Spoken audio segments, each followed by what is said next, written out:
Hi, class. Welcome to week three. We are entering into our midway point of the course. Before we get started, I just want to talk to you guys a little bit about um, how I feel about teaching at Vista College and about you guys as students.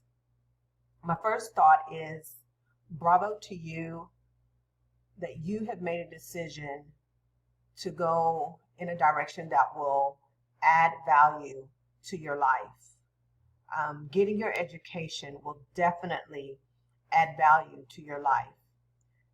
After you get your degree, I think that you will find that you approach situations and issues or life differently, and you will think differently about your approach and your response to things that come. At least that's what my hope is for each one of you.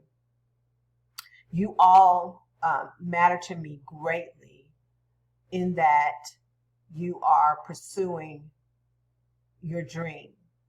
When I was in my late 30s, after I divorced my husband, I had my daughter with me, and I decided to go back to school. And it was one of the most challenging things that I chose to do. Number one, I felt like I was too old to go back to school and get my degree, especially when I was in a classroom with a whole bunch of people that were quite younger than I was. And I didn't think that I knew enough, or that I thought fast enough, or that I was creative enough to get my degree. But I continued to push through, not just because I felt like I had to finish what I started or anything like that, which was all in good, but because that was something that I really wanted to do for myself. I wanted to finish because it was something I started, and it was something that I wanted to finish for myself. And I wanted to see what the payoff would be. So after I graduated, I was working a full-time job. I had a daughter that was in high school. She was running track, one of the top in the nation, in the state, in track and field. So I was definitely busy running around the state with her. Um, and I got my first degree, my bachelor's degree, the same year that she graduated college. High school. So we both graduated that year. Um, and soon after I graduated from college, someone who knew me on my job approached me and said that they had a position of director over something for me, which was a tremendous increase in salary. It went from, I think it was like maybe $30,000 to $40,000 more than what I was making in the position that I was in at the time. And of course, I took it because number one, it was a challenge. Number two, who's going to turn down $40,000 a year more, right? So I took this position. It was a new start for me since my daughter was going off to college. My daughter saw the struggles that I went through with school and trying to study and balance life and her activities and stuff like that. She went on to college on a scholarship, continued to compete in track and field. But not only did she continue to compete in track and field, but she finished college. She got her degree in psychology. I went on to get my master's degree. And of course, I did that without any distractions because she was out going to college at that time. I finished my degree before she finished hers. And I can say honestly that journey helped me in so many ways, not just financially, but in that how I feel about myself. I can interject myself at certain tables and have a voice at certain tables that before I had my degrees, people probably wouldn't even listen to me. I think that we are in a crucial time in our nation and in our history where we do need a voice at the table, and we need intelligent voices at the table. So if I can help you have that voice um, from this class and in Vista College, then allow me to do so. Allow me to help you be who you are designed to be. Allow me to help you have a seat at the table. And hey, if you don't want to have a seat at the table, that's fine. But college can also teach you how to manage your life, how to manage your career, how to not just sit by and allow someone else dictate to you what you should think, feel, or see, or do, or whatever. College helps you think on your own and have your own opinions and help you articulate those ideas and opinions in an intelligent way. So I first of all thank you for picking Vista College, for being at this school, and choosing life, choosing to have a better life and a seat at the table. Now, with that said, I'm going to move on. If anyone in this class feels like they don't matter, or they feel like they can't do this, go ahead, give me a call. Don't email me, don't text me, don't leave little messages. Pick up the phone and call 214-606-6541, and let's have an honest conversation about what you're feeling and where it's coming from, and maybe we can turn that around. Okay? All right, so enough about my soapbox. Now, so last week we went through goal setting. You set your goals, your academic goals. You also set some financial goals. We talked about financial literacy, and you created a budget. I understand that during this time, some of you may not have a job due to COVID or whatever is happening.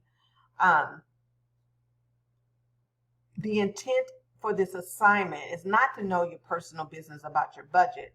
The intent for the assignment is for you to think through a budget, get in the mindset of setting financial goals. So if you don't have a job right now, you could submit a hypothetical budget. Think through the process.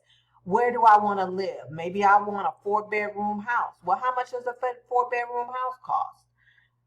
Look that up and then figure out, okay, so what kind of job do I need to pay for this 4-bedroom house? What kind of salary do I need to pay for this house? And then you make a hypothetical budget on that income, your expenses, and all of that. And then don't forget your summary. So if you didn't submit a budget because you don't have a job, please resubmit a hypothetical budget. Just, make it up, okay, on the job that you want, the salary that you want, and your expenses, okay? Many of you got the survey correct, so that's good.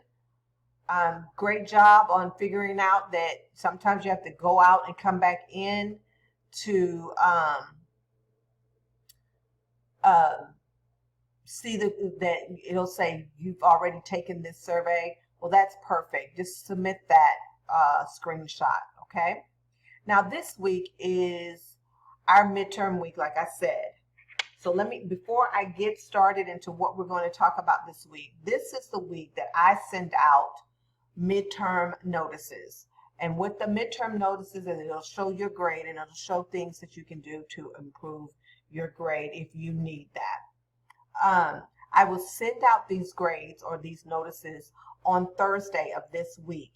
So what does that mean? It means you have until Wednesday at 11:59 p.m.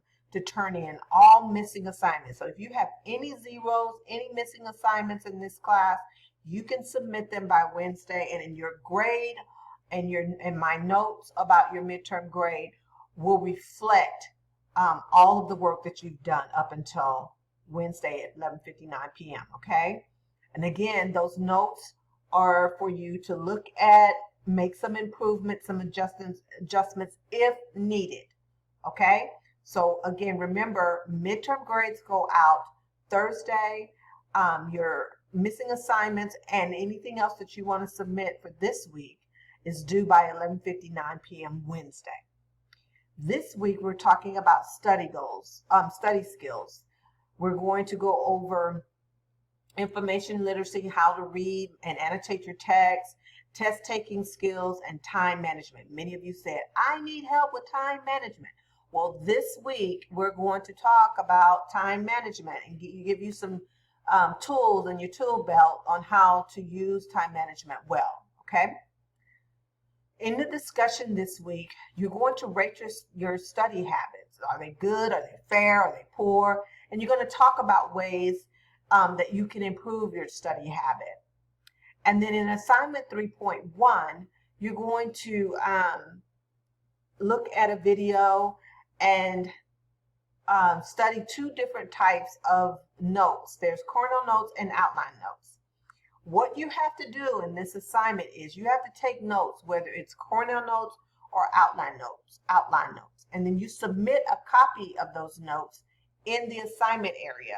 And then you're going to write a summary of why you chose those notes and how they work for you, okay? Then in assignment 3.2, you're going to create a time management plan.